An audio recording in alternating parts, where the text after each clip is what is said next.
परमात्मा कहते तुमने उस दरगाह का महल नहीं देखा, धर्मराज के तिल तिल का लेखा, एक एक पाई का हिसाब आपने चुकाना पड़ता है। और इस जैसे अभी आपको बताया कि पहले अज्ञानता में आपने कितनी गलती कर दी और कितने अपराध बन गए। कसाई तक का भी उदाहरण दे रखा है कि सदना नाम का कसाई था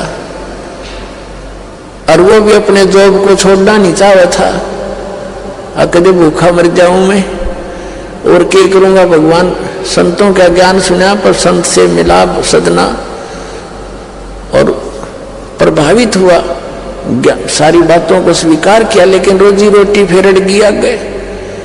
संत परमात्मा स्वयं आते हैं साधु रूप बना के अपनी प्यारी आत्माओं को सतमार्ग बताते हैं। कबीर परमेश्वर आते हैं साधु रूप में बैठे थे तो सदना कसाई ने सत्संग सुना, परमेश्वर जो संत रूप में आए हुए थे कबीर जी, बड़ा प्रभावित हुआ, अपने कर्मों की तरफ झांका और कहा भगवान मैंने तो नाश कर दिया, क्या मेरा भी उद्धार हो सके गुरुदेव, हे महात्मा जी। तब संत ने कहा, संत रूप में परमात्मा विराजमान थे, कहने लगा भाई आगे पाप करो ना और पिछले माफ हो जाएंगे, इस भक्ति साधन से मैं बताऊंगा ऐसे। वो कहने लगा जी, परमात्मा ने पूछा तू कौन है भाई, कि मैं कसाई हूं जी, मैं कसाई हूं, कसाई सदना कसाई, सदना नाम मेरा सदना नाम है, क्या मेरा मुझ पापी का भी उद्धार हो सकता है। परमात्मा ने कहा भाई होगा, कति हो जाएगा, पर बेटा आज्ञा ना करिए। कहने लगा जी क्यों कर बात बनेगी, और तो कोई साधन नहीं रोजी रोटी का। परमात्मा संत जी ने कहा, परमात्मा संत रूप में बैठे थे, बेटा पेट में भगवान न पाला तू, जब कौन रोटी लेकर जाया करता तेरी, कौन पहुंचाता था, और माँ के गर्भ से बाहर आते ही माँ के सतन में दूध दे दिया, उससे पहले दूध नहीं था, तो क्या अब वो तेरी संभाल नहीं करेगा। लेकिन ये तो एक हमने औपचारिकता सी बातें लगती हैं क्योंकि हम दूसरे रंग में रंगे हुए। कहने लगा जी मेरा तो काम ना चले, बालक भूखे मर जाएंगे, मेरा तो कोई काम नहीं, मैं तो नौकर हूं एक कसाई का और मन्नत तो ये काम करना पड़ेगा। तो परमात्मा ने सोची भाई ये तो सारे बांध रखे काल ने।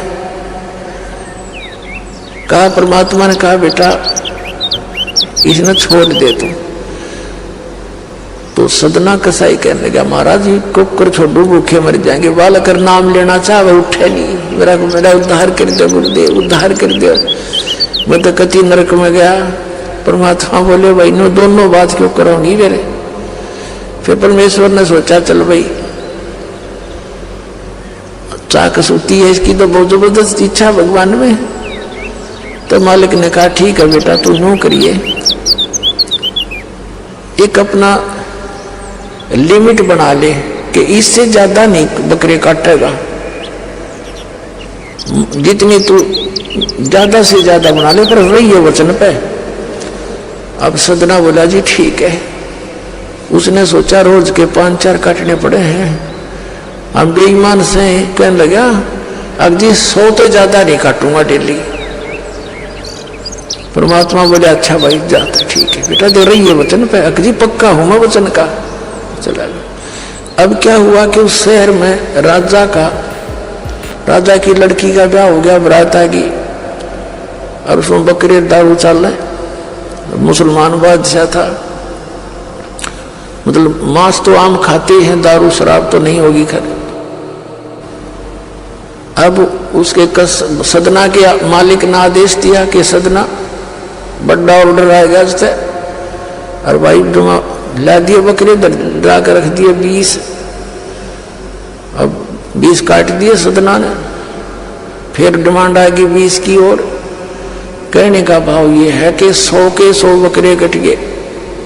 और सदना ने सोचा ये भगवान कति पूरी बात बनी, हे भगवान आपने प्रण भी आपने रखा, मेरी तो प्रतिज्ञा भी आपने रखी, मांझ दो के हथियार दर दिए, रहेगी इज्जत आजत कति नाश हो गया था। इतने में परमात्मा ने क्या किया, एक बहुत बड़े व्यापारी का रूप बना के पहुंच गया सदना के मालिक के पास और कहा भाई मैंने ऐसे ऐसे कांटेक्ट करना, एग्रीमेंट करना तेरे से, रोज के 20, 30, 50 बकरे चाहिए और मैं ऐसे आगे सप्लाई किया करता हूं। तो बड़ा खुश हो गया वो सदना का मालिक कसाई, कहने लगा भाई ठीक है। और वो बोला जी बाकी एग्रीमेंट कराएंगे सवेरे ही, तो मैं थक रहा हूं, भूख लाग रही है कि मैं खाना खिलाओ और बढ़िया बढ़िया स्वस्थ बकरे का मांस बनवाना। अब कसाई ने आदर किया नौकर के, सदना इधर आ। अब वो सदन कसाई आ गया, खां जी कि एक बकरा काट फटाफट। और बड़ा व्यापारी आया है, बड़ा एग्रीमेंट हो गया है, वो होगा बड़ी बढ़िया अच्छा। और भोजन तैयार करा, भेद रसोई में। अब सदना के हाथ पैर फूल गए, क्या वह बात बिगड़ गई भाई, तो ना बड़ी बात, आज तो प्रतिज्ञा भंग होगी। अब उसने सोचा कि जब बकरा ना काटूंगा तो यू मालिक नौकरी तो निकालेगा,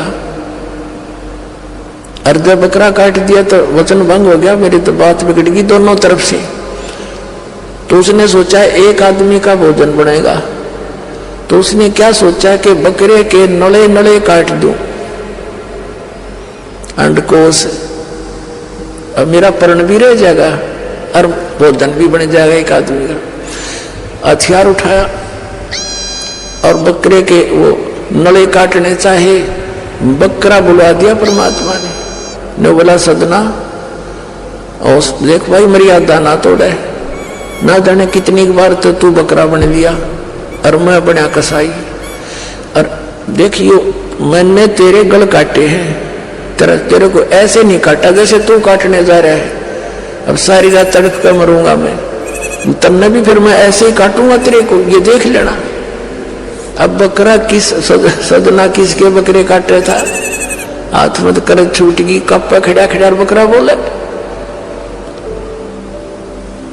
ना काटे, बैठ कर रोए। मालिक ने बाट देखी, रसोई में आवाज लगाई, रसोई से संदेशा गया जी अभी तक आया नहीं, मटेरियल पदार्थ नहीं आया, बनाऊं कुकर। खुद मालिक गया, सदना से कहा कि सदना क्या करा तूने, काटा नहीं बकरा। मैं नहीं काटू मालिक, मैं नहीं काटू। उसने सोचा तो दुश्मन है, ये प्रसन्न नहीं है मेरा इस एग्रीमेंट से, ये काहे का नौकर है। अब तू नहीं काटे ना मैं काटू। उठा गुस्से में सदना के दोनों हाथ काट दिए उसको साई मालिक ने, अरे एक मारी लात करते पैर काट दिया। अब जैसा भी ट्रीटमेंट वगैरह करा करो का, महीने 2 महीने रो पीट के उन्हें सोची क्या करूं भाई। उसने सोचा चल पड़ी यहां से। उस संत ने कहा था मैं वहां जगन्नाथ के मंदिर में रहता हूं, वहां आ जाना। उस जगन्नाथ के मंदिर की तरफ चल पड़ा कि भाई परमात्मा ने जब इतना चमत्कार दिखाया है, बकरा बोलिया इसे बुंडे काम ना मैं तो कदे भी ना करो, मरो से जीवा से भूखे मरे। आदमी की कही तो ना सच्चा, पर वह तो सच्ची होगी, सामने तो जुल्म हो गया। यूं तो बहुत बुरा जो है ना एक रूटीन है, यू नहीं करें भाई कति भी। संत साची के थे वो उस दिन बच्ची उसके उस गुरुदेव के पास समाधान के लिए चल पड़ा। देख कहां तक बिजली गिरती है इस बुंडे कर्मों से, कैसे फिर जो मालिक परम संत की सन्माज रक्षा कैसे होती है। अब वो चला जा रहा था, पहले सरपंच नहीं होते थे, नंबरदार होली सोली होता था गांव का, और 5-4 गांव में से एक गांव वाले व्यक्ति नंबरदार को कोई विशेष और पावर दे देता था राजा, जिसको दंडित भी कर सकता था अन्य किसी उनको। एक नंबरदार के घर पे रास्ते में जा रहा था, नंबरदार के घर पे रुक गया और कहा जी मैं रात न रुकूंगा, मैंने आगे यात्रा पे जाना है, जगन्नाथ में जा रहा हूं।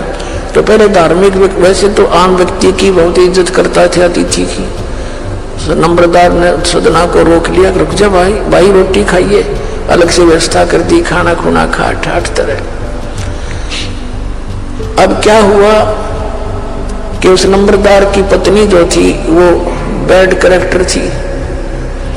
उसने सदना के साथ दुर्व्यवहार करने की चेष्टा की। वह रोने लग गया, माई मैं तो वहां दुखी व्यक्ति हूँ, रात काटनी है, काटन दे तो काट दे, न मैं भी चला जाऊंगा। तो उसने फिर शोर मचा दिया, अपनी बेइज्जती समझ कर लोग इकट्ठे हो गए, अकी मेरी इज्जत का गाक बने था, पकड़ लिया और वहीं उस शहर के अंदर, साथ में शहर था, वहां ले गए। राजा था, वहां का नवाब था, उसके सामने उसको पेश किया गया, उसको सजा सुना दी कि इसको मीनार में चिन दो, भुगत कर मरे। इसको कितना नंबरदार ने इसको इज्जत से रखा, इसने धोखा किया, उसी के साथ पत्नी के साथ दुर्व्यवहार करने की चेष्टा की। और उसकी पत्नी ने गवाही दे दी, जी मेरे ऐसे ऐसे स्वतन पकड़ दिए इसने। अब मीनार के अंदर खड़ा करके मीनार चढ़वा दिया, बंद कर दिया। अकाब मर जाएगा, चिल्ला चिल्ला के रो पीट के। तब सदना ने अर्ज करी, है गुरुदेव मैं तो पापी आत्मा था, मुझे तो इससे बदतर मौत मार दो, लेकिन मुझे ये भगत कहे थे कि मंदिर में जाओ ढेड और इसे इसके गुरु होंगे, और ऐसा करता था ऐसा करता था। दाता आपके नाम पे बट्टा लग गया, तो मैं तो नीच था, तो इससे भी बुरी मौत मार देते। दाता इस भक्ति की इज्जत रखियो मेरे मालिक। इतना ही कहा था, वो सारा मीनार फट गया और ईंटें उन सरपंच के सिर में लगी। उसकी पत्नी के दोनों सतन कट कर वहीं गिर गए, खून चल पड़ा। और जिन्होंने ये संदेश सुनाया था, अन्याय का फैसला सुनाया था, उनके सिर में ईंट लगी जा जाके। और देखा इतना आवाज हुई, आसपास सब भागे आए, देखने आए, और सदना के दोनों हाथ पूरे हो गए, कटे हुए नहीं रहे। बोलो सतगुरुदेव।